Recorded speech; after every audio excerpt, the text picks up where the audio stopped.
right, good afternoon, everyone. Welcome here to Trinity. Today, we are welcoming our guest speaker, Irene Butter.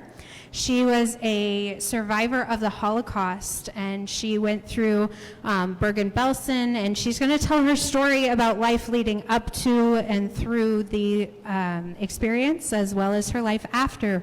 She currently lives in Ann Arbor, and so she is a local survivor. So we are very grateful she's able to be here to share her story with us.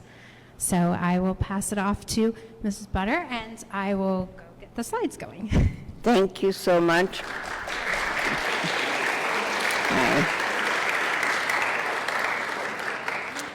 Can you all hear me? Yes. Oh, good. Well, hello, everyone. Thank you so much for inviting me.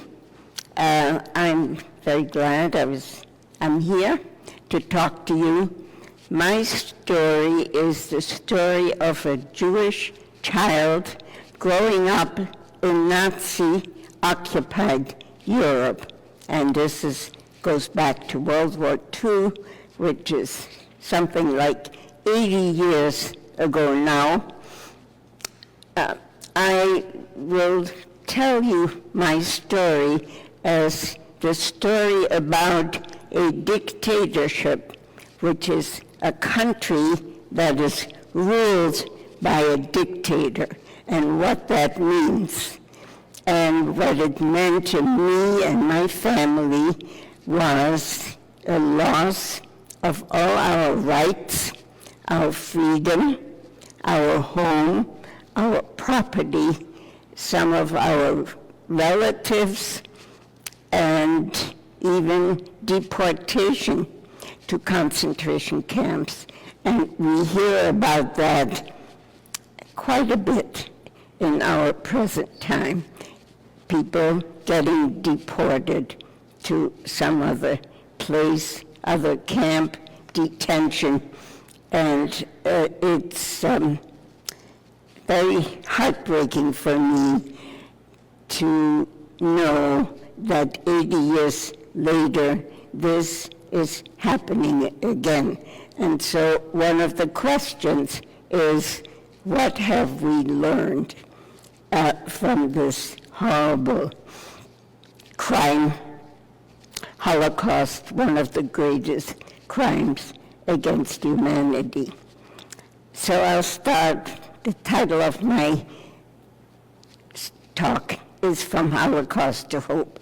And first I want to show you this map because during my childhood I had to go on a journey. It wasn't a journey of choice, it was a journey of force. And I will just point out the many places I was sent to, and then we will go into more detail. I was born in Berlin, and when I was 7 years old, my family tried to escape Hitler and moved to Holland, which is point 2 on this map. And after a while, we were deported to 2 concentration camps, the first one in the Netherlands and the second one in Germany. And after almost 1 year in the camp in Germany, barely surviving, we were put on a train to Switzerland, and there on that train, my father died. My mother and my brother were so sick, they were hospitalized immediately, and I was separated from them.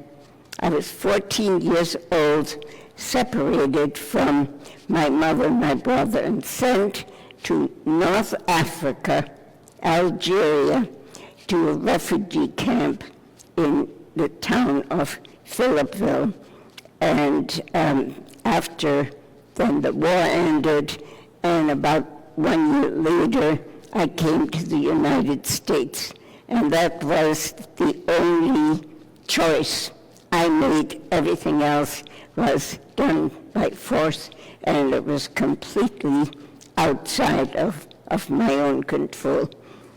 So the next slide, I want to show you a few pictures of my family because the Nazis had labeled the Jews, given all kinds of terms to them. They were crimes, they were thieves, they were cockroaches, and all of such labels, and I'll just show you some pictures, and it doesn't correspond to those labels. Of course, we do that today too.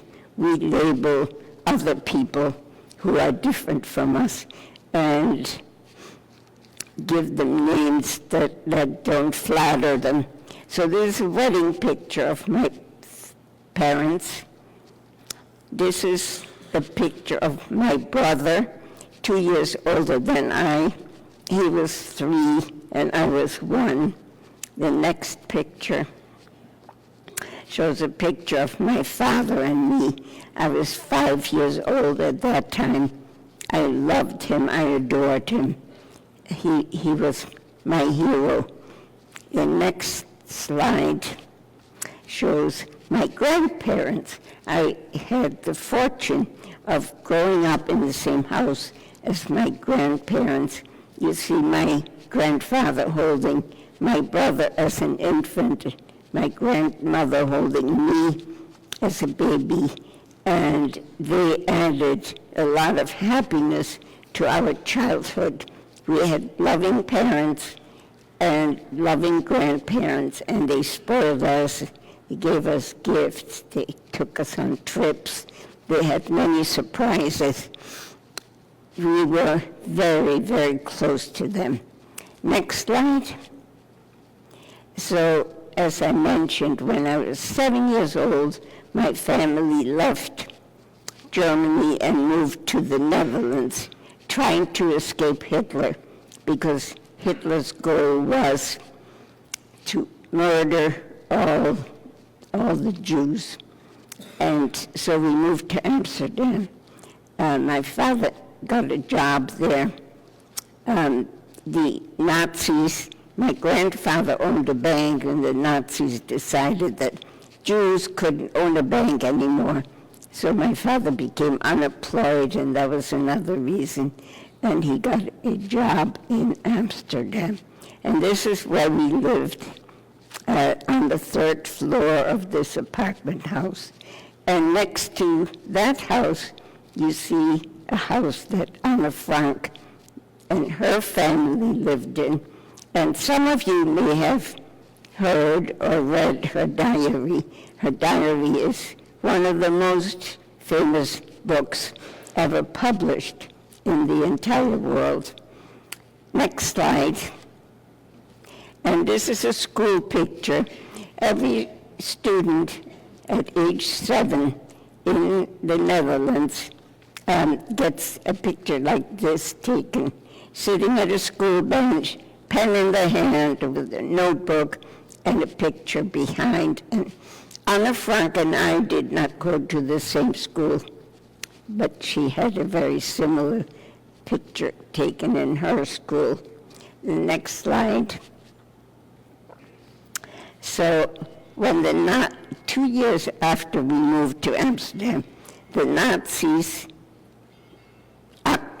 came into the country, took over the government and occupied the country, and many restrictions were applied to the Jews. And one of them shows on the sign. This is a big park in the center of Amsterdam, and it says, "For Jews forbidden." And that was only one of many, many restrictions. We couldn't go to movies, we couldn't go to theaters, couldn't go to museums or swimming pools. We couldn't go to the homes of friends who were not Jewish, and they couldn't come to our house. We were not allowed to go to the grocery store until after 2 o'clock in the afternoon. And this was wartime and many shortages, so after 2 o'clock there wasn't much food left in the store, so that was another penalty. we weren't allowed to use public transportation. And after a while, the Nazis took away my bicycle. And so without using public transportation and then being deprived of my bicycle, my world became very small because I could only go as far as I could walk. Also, Jewish children were exiled from public schools and had to go to Jewish schools with Jewish teachers. And so all of that, and I probably forgot some restrictions, we all were required to wear the Star of David on the left side of our clothing so that everybody would know that we were Jews, and so on and so on. And so the worst of all of this was that the Nazis would use a particular method to arrest the Jews and send them to concentration camps. And that's the next slide. And they called it a razzia. And what they did was to block off an entire neighborhood, and everyone had to get off the streets, and then they went from house to house and from door to door, and wherever they found Jews, they would give you 10 minutes to get ready, to pack your belongings. You could only take with you what you could carry, either in a suitcase or a backpack or whatever you chose to carry things in. And then they marched you out of your home.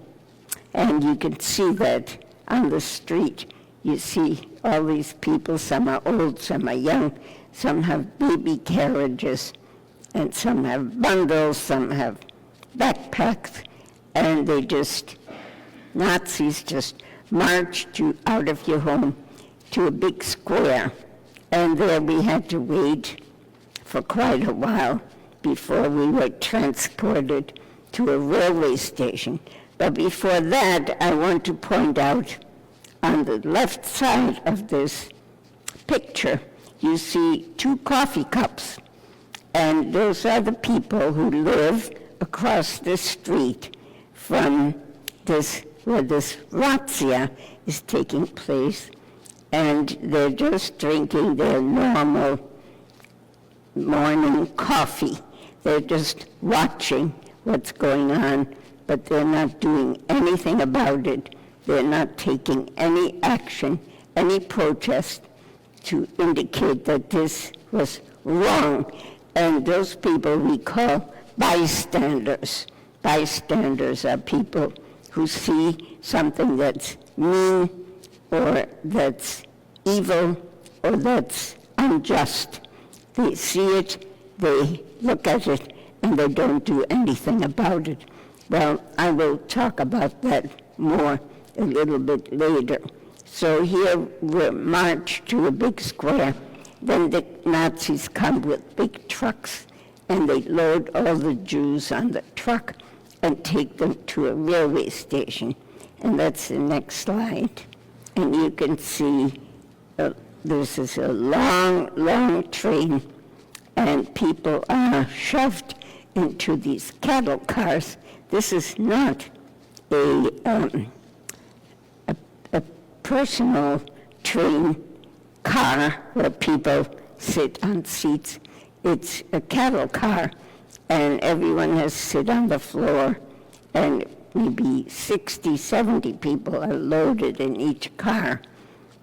Very crowded. Once they finish loading people, they lock the doors, and there's no light, there's no water, there's no food, there's no toilet, and sometimes it takes days before the train reaches Eastern Europe. That's where the death camps were, where 6 million Jews were murdered during the Holocaust. And so in our case, we were on in a train like this for 5 or 6 hours and came to a camp called Westerbork, which was a German camp within the Netherlands. And on the left side, you see the barracks lined up next to each other. And the right side shows the interior of a barrack, which is, the interior is mostly filled with bunk beds.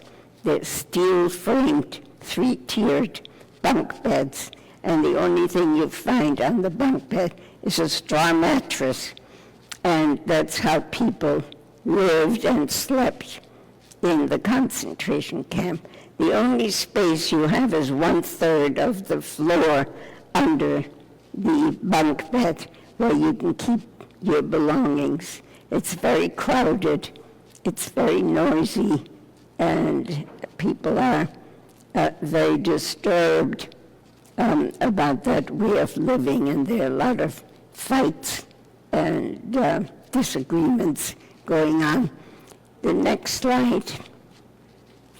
So what I wanted to mention is that after we were in Westerbork for several months, we received a package, and the package contained 4 passports to Ecuador.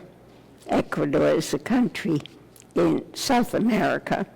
My father had met somebody on the street at one point who had just received passports to Ecuador, and my father got the contact information, which was an Ecuadorian consul who was stationed in Stockholm in Sweden and making out these passports. And so my father wrote immediately and sent 4 passport pictures. But the passports didn't come before we were deported to Westerbork.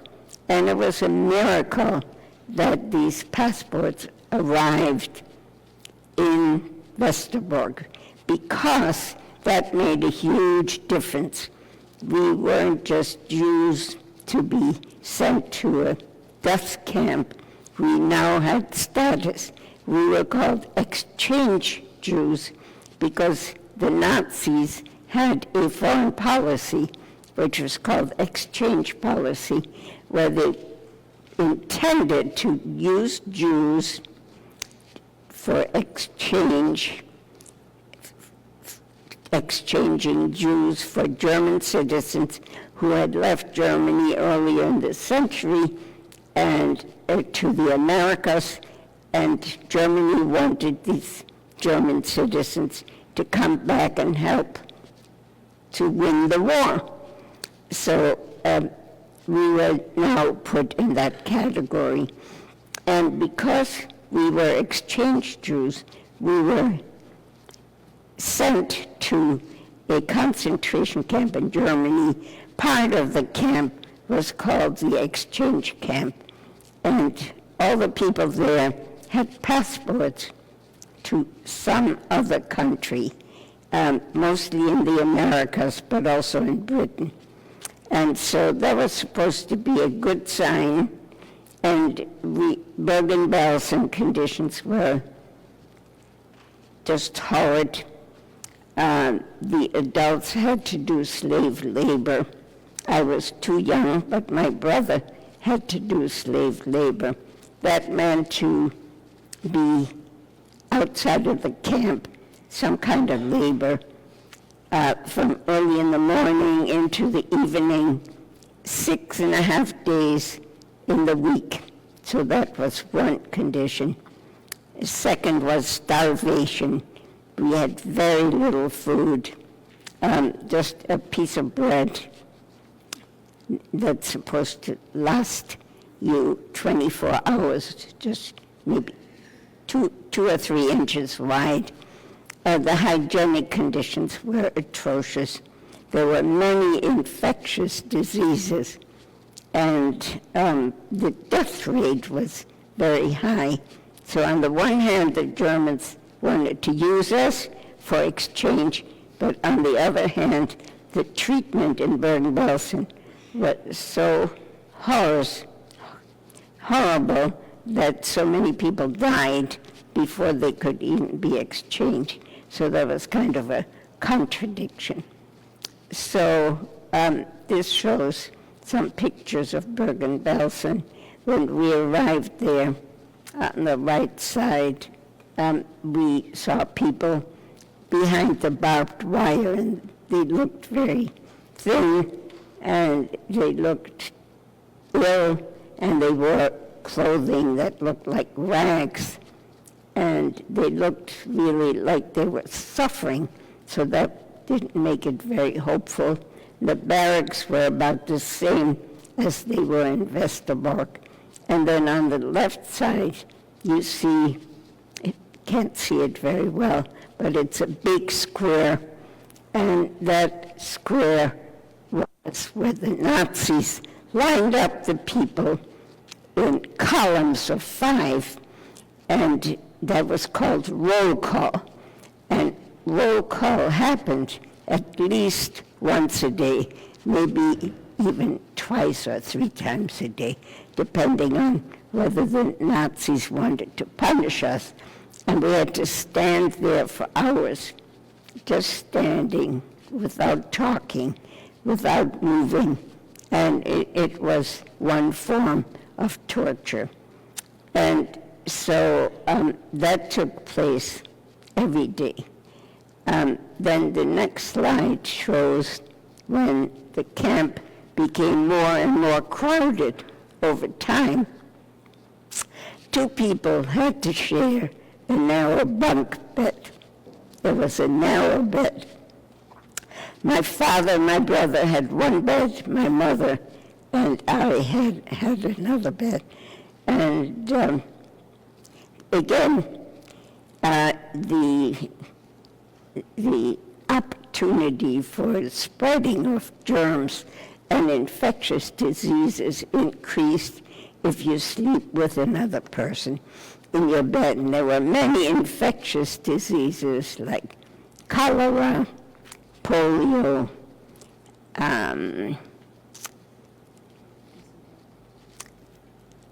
diphtheria.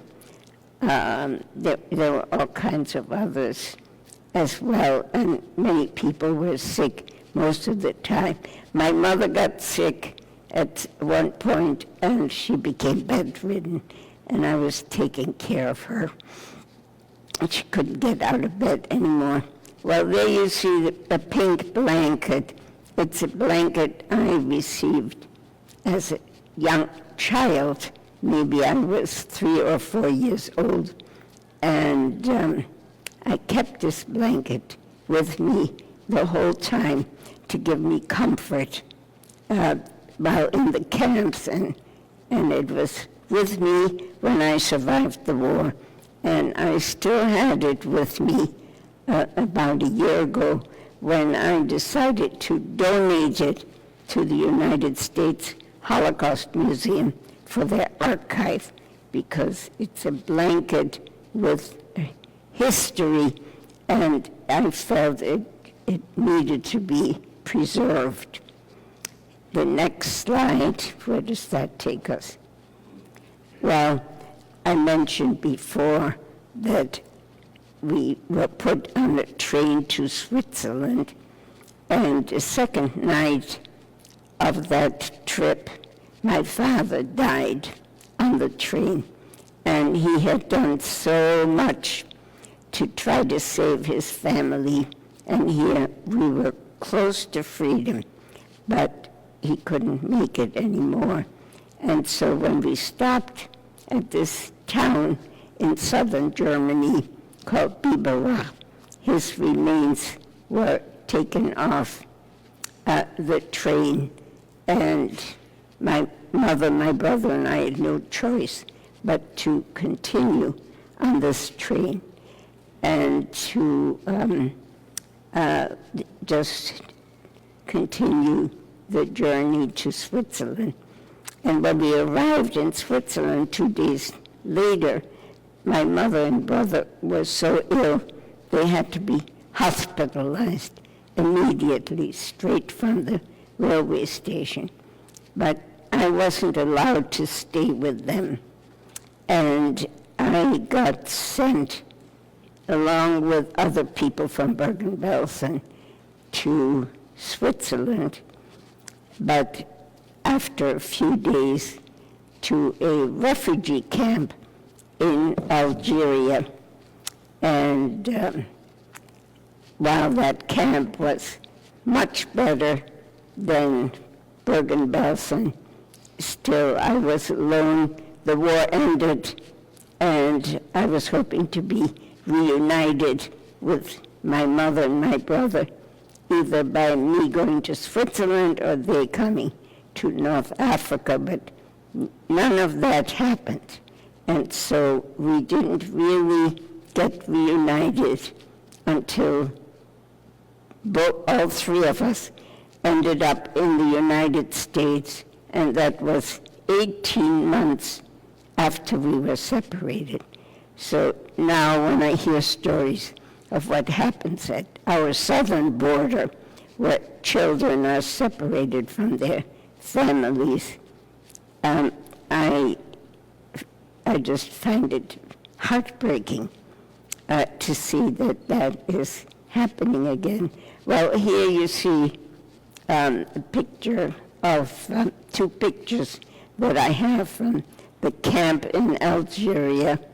There wasn't much to do. There was no schooling. So the young people, same age, teenagers, hang out together. We were very close to a beach, just had to walk down a hill. It was a beautiful beach, so in the summer we could go swimming, and we had all the freedom we wanted. We could go to town, go to the movies, and it was considerable, the difference between Bergen-Belsen and North Africa was like night and day, but still I was alone in a sense. I wasn't with my family, and that made life very difficult. Well, eventually I came to America. Next slide. This shows the ship that took me from North Africa to the United States, 21 days on a turbulent ocean. We traveled, this was what's called a Liberty ship. Liberty ships were constructed during the war, and they were made in 48 hours. Can you imagine a whole ship being built in 48 hours? Well, they weren't passenger ships. They were mostly freight ships to support our troops in Europe fighting the war.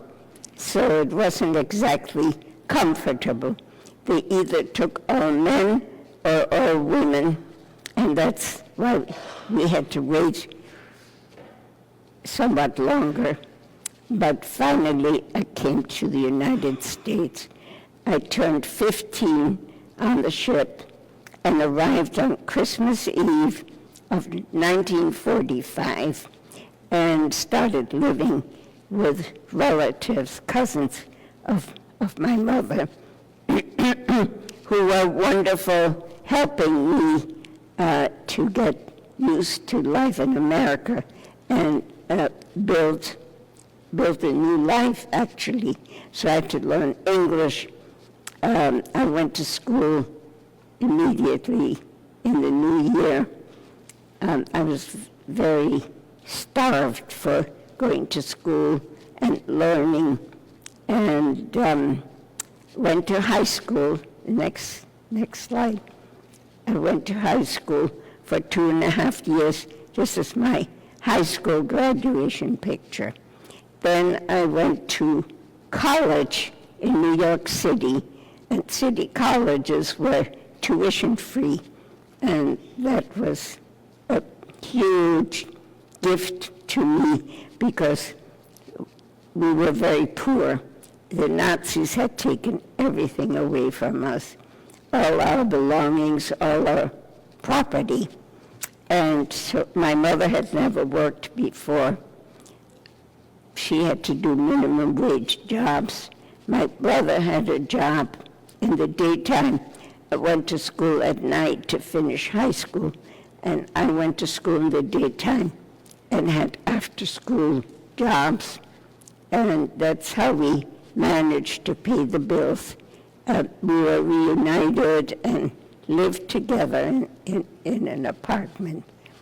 So the picture on the right shows every summer I worked as a waitress in a summer resort in upstate New York, and that's the way I could save some money. But anyway, the fact that the college was tuition free was one of the best opportunities in my life, that I could get a college education. The next slide. After I graduated from college in New York City, I went to Duke University and studied economics, and that's where I met my husband. We both worked on our PhD, he in psychology and mine in economics. And we were there, we got our PhDs at the same time, and then we worked in Washington, D.C. for a while, he at the National Institutes of Health, and I was working for the Board of Governors of the Federal Reserve System, my first job after PhD. And then we came to Michigan. Next slide. University of Michigan. We both got jobs there and started a family. Here are my children, a daughter and a son, and the next slide shows that there are 3 grandchildren and 4 great-grandchildren. So I have a wonderful family and a wonderful career.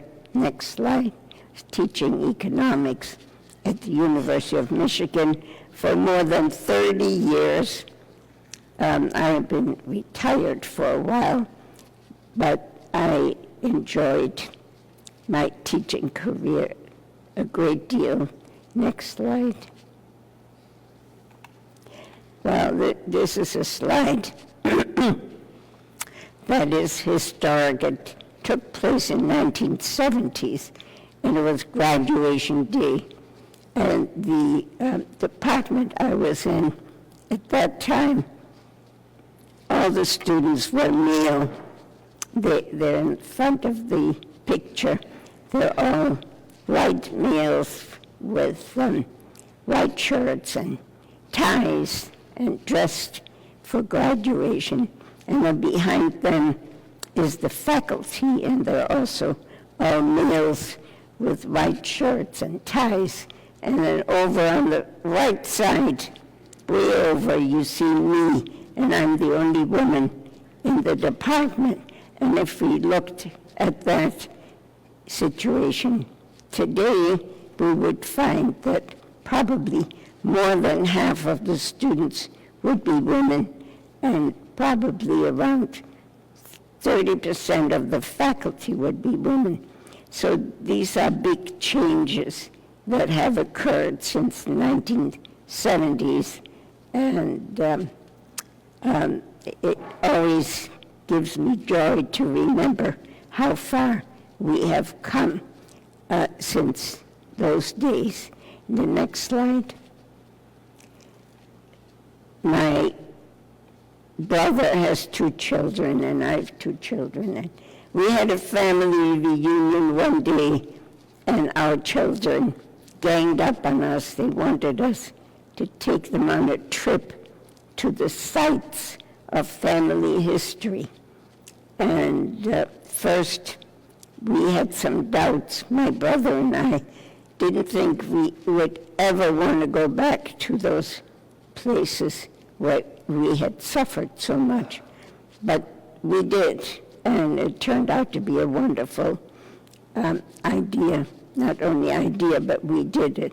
And this is my brother and myself at Bergen-Belsen, which was kind of the highlight of the trip. But we went back to Amsterdam, Westerbork, Bergen-Belsen, and beyond that. And so Bergen-Belsen was the highlight because this is the place where we were supposed to be killed, and here we come with our children, and it made us feel very triumphant that not only did we survive, but here we are with our children. The next slide. Well, Bergen-Belsen these days is no longer a concentration camp. It's one large cemetery. When the Allies came to liberate the camp, they found 30,000 dead bodies all over the grounds. And the only thing they could do is bury people in mass graves. So nobody knows who is buried where. It's just all anonymous. And so it's a big cemetery with these huge gravestones on top of mass graves. Tells you number of people who are buried there, but we don't know who they are as individuals. There's a gravestone for Anna Frank. Anna Frank and her sister Margot died in Bergen-Belsen, but they would also have been buried in a mass grave, and this gravestone was put up by a relative after the war, and you see a number of these on the memorial grounds. The next slide. Well, my father was buried in a Jewish cemetery in southern Germany, and here we're visiting his gravestone. And this is a very beautiful Jewish cemetery, very old, very well taken care of. And I've been there about half a dozen times and become friends with the caretakers of the cemetery. And it's always a wonderful visit. Here it's my brother and his two children, and my two children, myself, and one grandchild. And so I've always been very grateful that my father died on the train outside of the camp, and that he wasn't buried in a mass grave at the site of Bergen-Belsen. Here he has a space, and if the grandchildren and great-grandchildren someday when they're older, if they want to visit their site of the grave of an ancestor, then this would be the place. And it's a very peaceful, well taken care of cemetery. Next slide. Well, here's a visit I made a few years ago in Germany. There were 4 high school students, and we made a podcast together where like 20 episodes where the students asked me questions about my life. It's all in German, and this is a picture of these 4 students. And this was a few years ago. Maybe someday it'll be translated into English. But we're still in touch. We've become friends, and we had an opportunity to meet each other in Germany. The podcasts were done on Zoom, so we didn't really meet each other. Next slide. So something I wanted to mention is a movement called the Stolpersteiner, which means stumbling stone. And it was a German sculptor who in the 1990s started this movement of installing a stone with a copper plaque, and the copper plaque has engraved the name of the person, the date of birth, where they were deported to, and when they died, if that is known, and that's installed in front of the house where they lived before they were deported. And that's another place, a location that people can go to where their ancestors are remembered, the names are remembered. And these stones can be found all over Europe. And recently, this man whose name is Günther Dempner, he had installed the 100,000th stone, and he's still doing it, and he's dedicated. He says he will install these stones until the day he dies, and it's a very good example of one person can make a difference.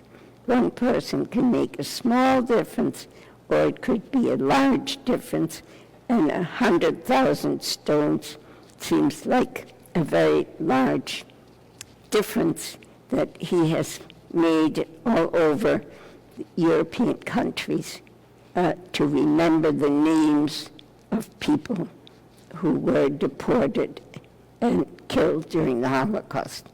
The next, I guess. And this is Elie Wiesel. He was a strong advocate for survivors and for the victims of the Holocaust. He wrote many books. He created a foundation. He had a big impact. One day I heard him speak, and he said, if you're a survivor of the camps, and if you smelled the air and heard the silence of the dead, then you have the duty of becoming a witness and telling your stories so that they will never be forgotten. And when I heard this, I had not talked about my experiences during the Holocaust for 40 years, but when I heard his message, then I decided I would start talking in schools, and I'm still here doing it. So I also became involved in some peace activities, and this is about Raoul Wallenberg. He was a Swede. He studied at the University of Michigan from 1931 to 1934, and then he went back to Europe, and he was asked to go to Hungary, to Budapest, to save as many Jews as he could, because by then Budapest was the only European city that still had a large Jewish population. And he took on this mission to save as many Jews as possible by using safe houses. Safe houses were houses that he declared Swedish property, so the Nazis couldn't enter. And he also made out passports to Sweden and gave them to Jews so that the Nazis could not deport them and kill them. And so he is said to have saved 100,000 Jews. And since he was an alum of the University of Michigan and he had not been recognized by the university, I co-founded raising an endowment so that he would be remembered on campus and in the community. And we used the endowment to invite a humanitarian once a year who had the courage and the integrity of Raoul Wallenberg. And just a couple months ago, we had the 30th individual to get a medal and to come and give a lecture in there, many different areas. Next slide is the Dalai Lama, representative of Tibetan Buddhism, was one of the medalists, and many other famous people. Next slide. Yes. Another group that I co-founded is called Zaytuna. It's in Ann Arbor. Zaytuna means olive tree or olive branch. It's a symbol of peace. And the group consists of 6 Palestinian and 6 Jewish women. And by now we are 23 years old. The group was founded 23 years ago.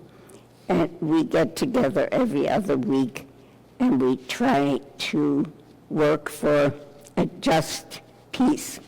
And it also symbolizes the idea of refusing to be enemies, because Palestinians and Jews are thought of as being enemies, and here we have been together 23 years, become very close friends, and working together for the same goal of creating peace in that area.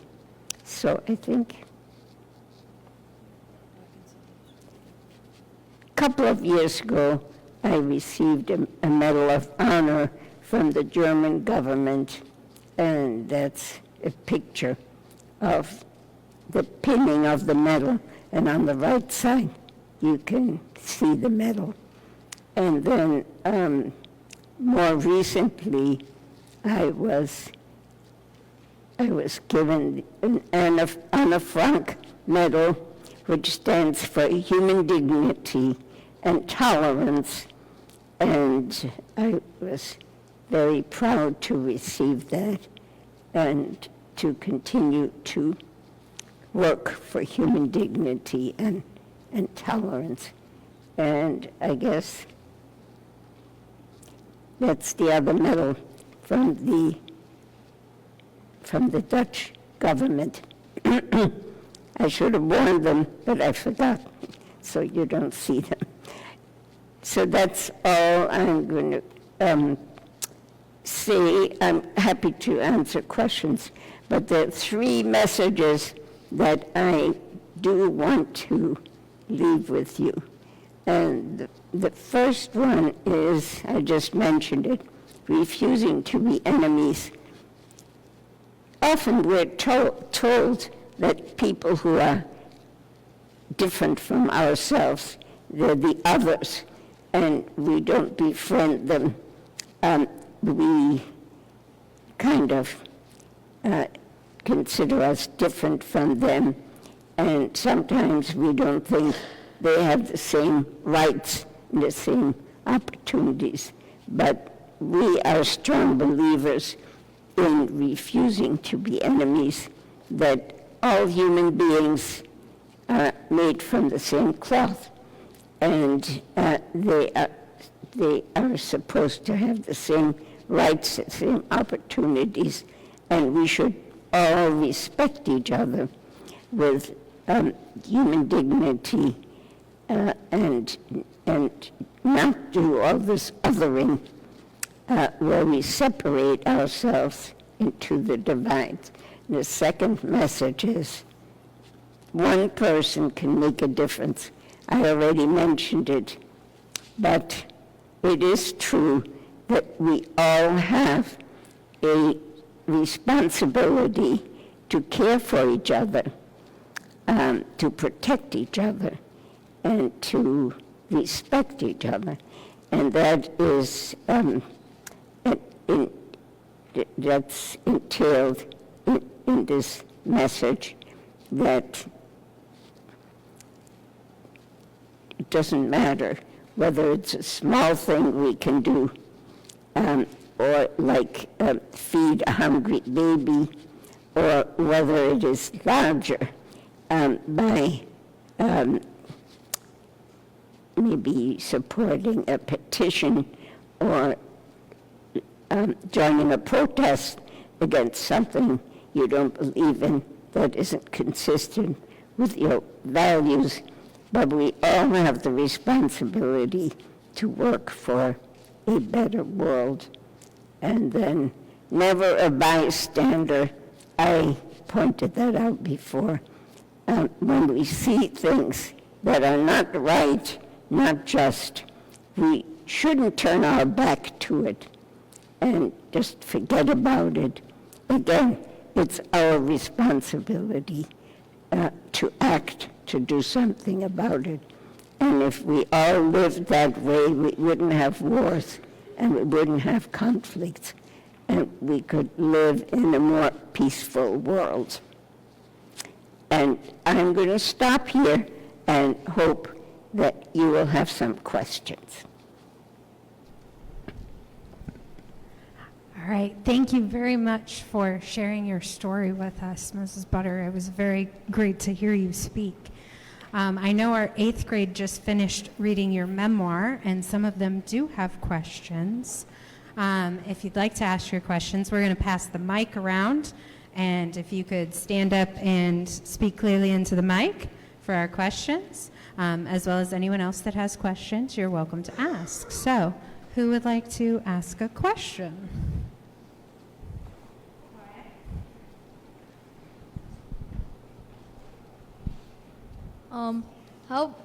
How big was the camps?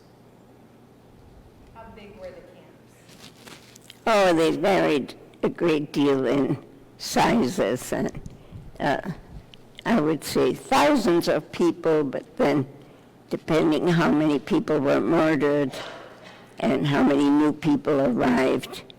I don't really know. There were hundreds of camps, and I don't know how many small ones. I was only in the large ones. Thank you. Next question. 8th grade.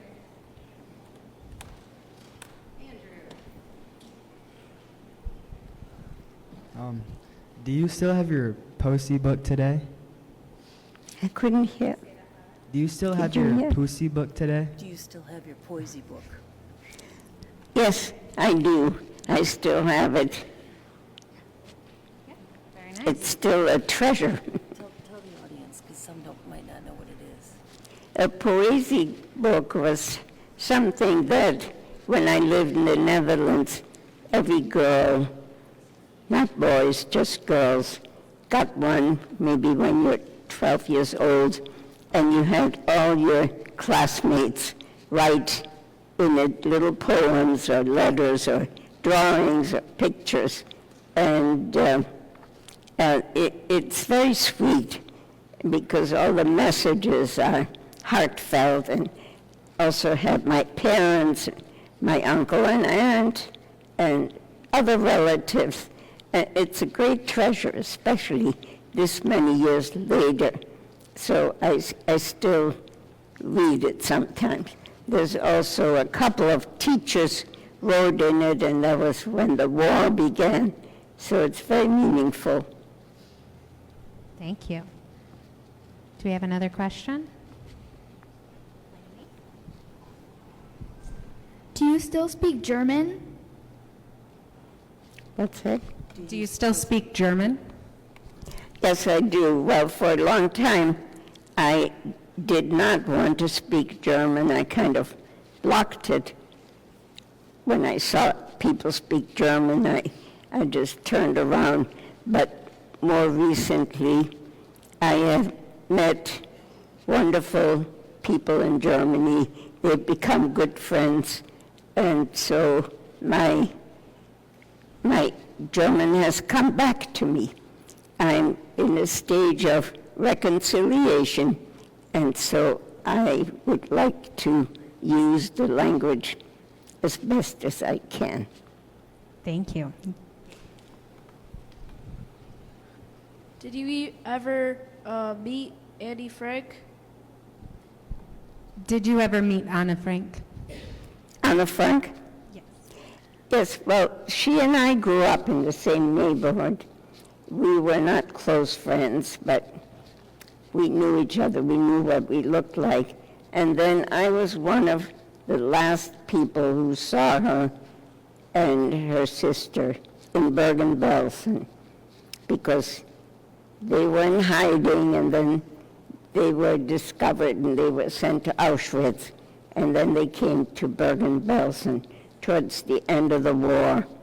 And the women from Auschwitz were in a camp next to where I was. We were separated by barbed wire, and we weren't supposed to communicate, but another Dutch friend and I went to the barbed wire fence and asked if Anne Frank was there, because we heard that some people were speaking Dutch.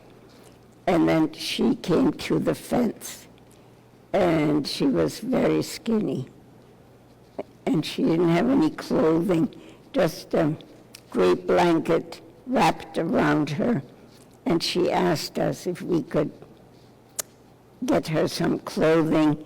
And so then my other friend and I went to collect some, because our clothing had not been taken away from us. And then what happened was that the next day, I think, I left Bergen-Belsen, but Hannelie threw over a bundle of clothing for Anna, but she looked so thin and so weak, and her sister already had typhoid. And so I know she died in Bergen-Belsen. I don't think she lived many days after I saw her. Thank you. Any other questions? Nicholas? How long were you in the refugee camp? How long were you in the refugee camp?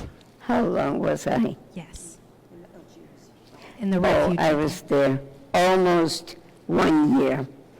almost a year. Thank you. Any other questions on this side? How long did it take for you to get to America on the boat? How long were you on the boat to America? That was, I think it was 28 days in the winter. It was in December. We arrived in Baltimore on Christmas Eve. Yes, thank you. Any other questions on this side? All right.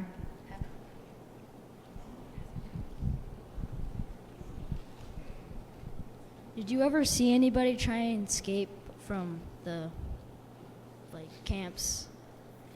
Did you ever see anyone try to escape from the camps? I did not, although there are many books now, and there are people who did manage to escape, but I never saw that happen. Okay, thank you. Elliot?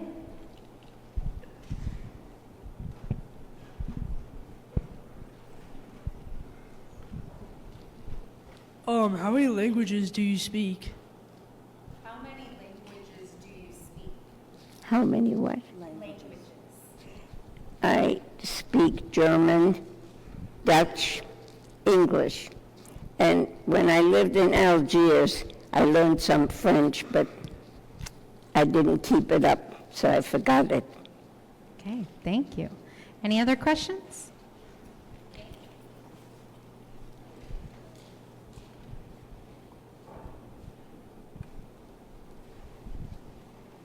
Did you know Elie Wiesel personally?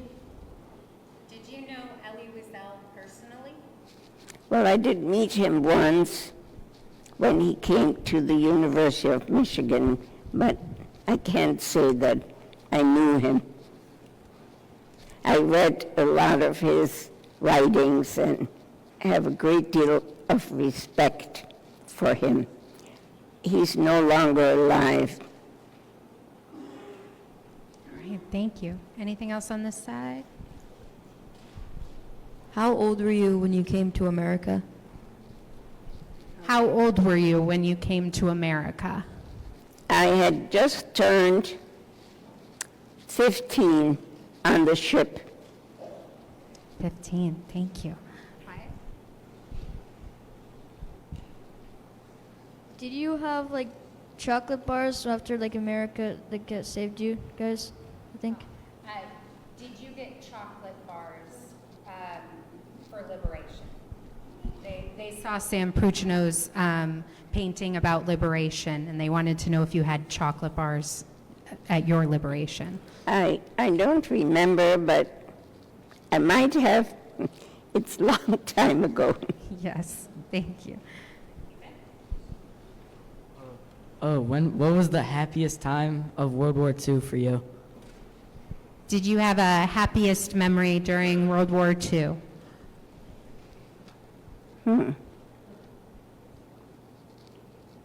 Well, definitely when the passports arrived in Westerbork, that was a very happy memory, and it made a huge difference in our lives.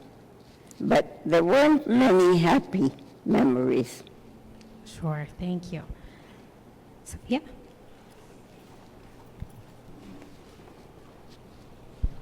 What were the hospitals like in Bergen-Belsen? What were the hospitals like in Bergen-Belsen? Yeah, they did have something they called the hospital, but it really was only a barrack with beds where people could rest. There were no medications. There were no medical instruments. They weren't really hospitals.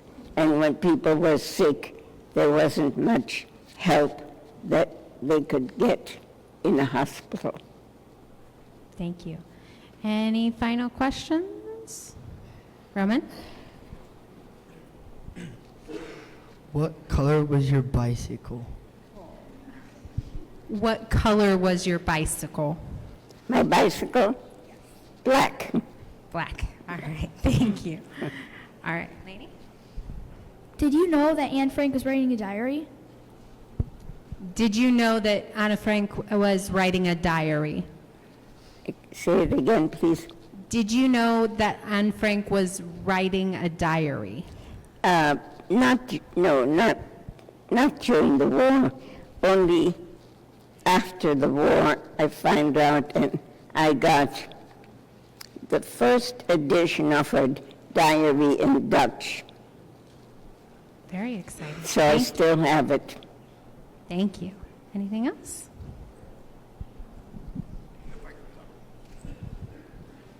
Is your husband German and Jewish?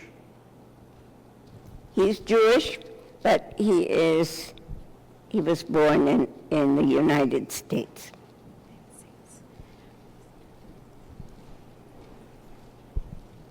Do you know what happened to your grandparents?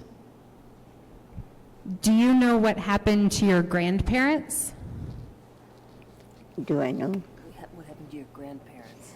Well, yes, I do. I found out after the war that they had to stay in Berlin when we moved to the Netherlands. They weren't allowed to move, and then they were deported to a camp in Czechoslovakia called Theresienstadt, and they both died there. After you were separated from your mom and your brother, how, communication-wise, did you get reunited? Did you find them? How were you reunited with your mother and brother after you were separated? How did you communicate with your mother and brother and get reunited? Yes, before we, yes, well, they were in Switzerland and I was in Algeria. And until the war ended, there was no communication. So only in May, I received a telegram that they were recovering, and then we wrote letters to each other. But it was very slow mail. My mother saved all my letters that I wrote from the camp in Algeria, and so there's a lot of interesting information that I wouldn't have remembered. So I have all those letters, and I've given the letters also to the Holocaust Museum in Washington, D.C. for the archives. Thank you.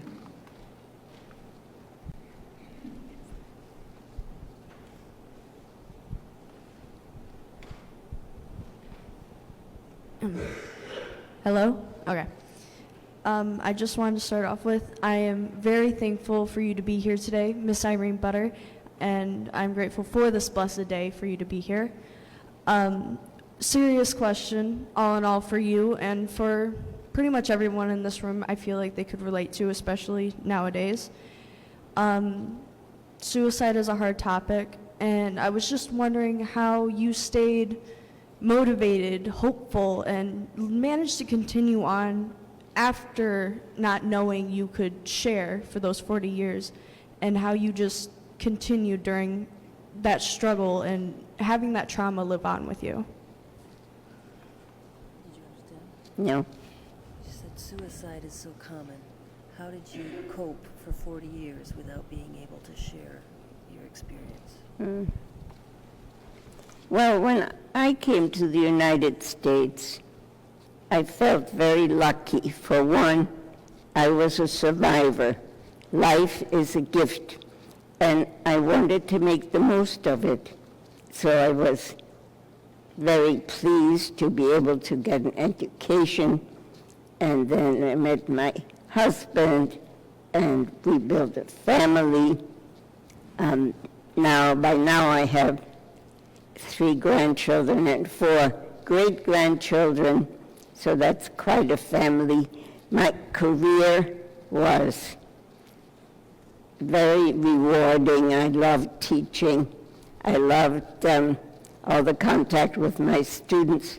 I still have contact with a few students. So I had good reasons to feel positive and to lead a life that was very gratifying. Thank you. Anything else? Okay, could you describe how it worked? Say you're sleeping in the barracks and you're waking up in the morning. What did they do? Come and get you, get the men? Where'd they put them? And what did you do for a day after you woke up? He wants to know how the day began in the barracks and what the day was like. Well, the day in Bergen-Belsen usually started with roll call. We all had to line up on a big square. And sometimes we had to stand there for 4 or 5 hours. So half the day or more was absorbed just by standing either in the cold or in the heat. And then my parents and my brother, they had to go to work early in the morning, and I had responsibility for helping clean the barracks. Let's see, by then I was, I guess I was 14 years old.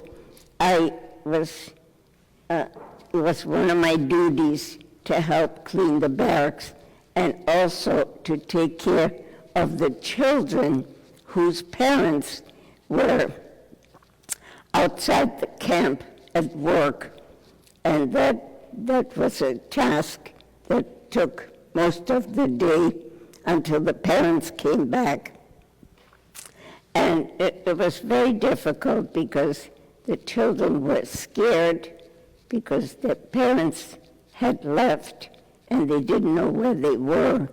And some of the children were sick, and we didn't have much to relieve their suffering. And then often they were hungry, and we didn't have any food to give them. So it was a very challenging task to give some comfort to those children. And then I also had to do the laundry for my family because my mother and brother and my father, they were away so much out of the camp. So I did all the laundry for the family. And then my mother became ill, and I took care of her. How did they wake you up in the morning in the barracks? How did they wake you up in the morning in the barracks? That's a good question. I think somebody came, turned on the lights, and yelled. Everybody had to get up. It wasn't joyful. Sure, thank you very much. Any final questions? All right. Well, thank you very much for answering our questions and sharing your story. We really appreciate you being here today. Glad to do it.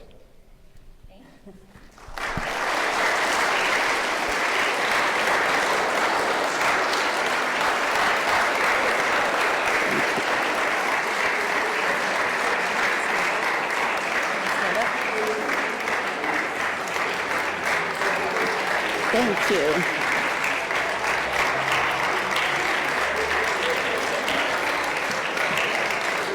Thank